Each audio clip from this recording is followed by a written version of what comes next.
এলাকার মধ্যে ভূমিহীন ছাত্র সংগঠন কর্তৃক আয়োজিত আজকের এই অনুষ্ঠানে উপস্থিত আছে বিভিন্ন মুরব্বিয়ান, বন্ধুবর, মামুন, হেলাল ভাই, নয়ন, ভাই নয়ন, অন্যান্য অনেকে উপস্থিত আছেন এলাকার মুরব্বিয়ান। সকলের প্রতি আমার সালাম রইল, আসসালামু আলাইকুম। আসলে অনেকে অনেক কথা বলবে, তো আমি খুব বেশি কথা বলতে চাই না।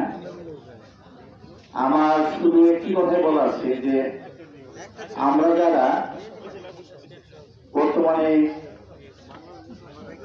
খাল জমিতে, মানে আমাদের সরকারি জমিতে যারা যারা আছি, তাদের উদ্দেশ্যে আমাদের বলা, আপনারা যদি এখানে অনেকেই যদি বিচ্ছিন্নভাবে চলাফেরা করেন, মানে এখানে যে একটা সংগঠন তৈরি হচ্ছে, আপনারা যারা খাল জমিতে বসবাস করেন তাদের উদ্দেশ্যে আমার দু একটি কথা বলা থাকবে। সেটা হলো, আপনারা যদি বিচ্ছিন্নভাবে গিয়েও আলাদাভাবে চিন্তা করেন তাহলে বিষয়টা মোটা আমাদের ঘুরবে। কারণ এখন যারা শত শত ঘর যারা দিয়েছে তারা ভাইবেন না জান্নাতের নামে মামলা হবে না। এখন আমাদেরকে ঐক্যবদ্ধ থাকতে হবে। এই ঐক্যবদ্ধ থাকার উদ্দেশ্য হলো যে আমরা এই মামলাগুলো কিভাবে পরিচালনা করবো এবং এর বিরুদ্ধে আমরা রুখে দাঁড়াবো কিভাবে। ভিনদেশী থেকে, যেমন আমাদের মায়ানমার থেকে রোহিঙ্গারা এসে যদি বসবাস করে থাকে, আর আমাদের দেশের স্থায়ী নাগরিক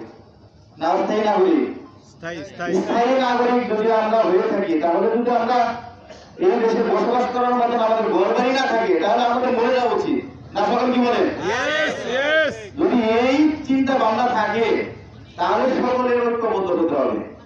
কথায় আছে যে দোষের লাঠি একের বোঝা। এখন আপনারা যদি ঐক্যবদ্ধ থাকেন তাহলে কোনো পরাশক্তি আমাদেরকে গ্রাস করতে পারবে না। আমি তাই সকলকে বলতে চাই, কোনো ভয় ভীতিতে আর রুখে দাঁড়াবার সুযোগ নেই। আপনারা সকলেই জানেন যে আগস্টের 5 তারিখে সরকার পতনের মাধ্যমে যে নতুন ভাবে একটা দেশ উন্মোচিত হয়েছে, সেই চিন্তাধারায় আমাদের এই সংগঠনটা তৈরি। এখন আপনারা যারা মুরব্বিয়ান আছেন, হয়তো আপনারা উপদেশ দিবেন বা বুদ্ধি পরামর্শ দিবেন, আর আমাদের যারা সংগঠনের ভাইয়েরা আছে, যারা ইয়ং জেনারেশন আছেন, ছাত্র সংগঠন আছেন, তারা এই কাজগুলো পরিচালনা করবে। তাই সকলের উদ্দেশ্যে বলতে চাই, সকলে ঐক্যবদ্ধ হবে।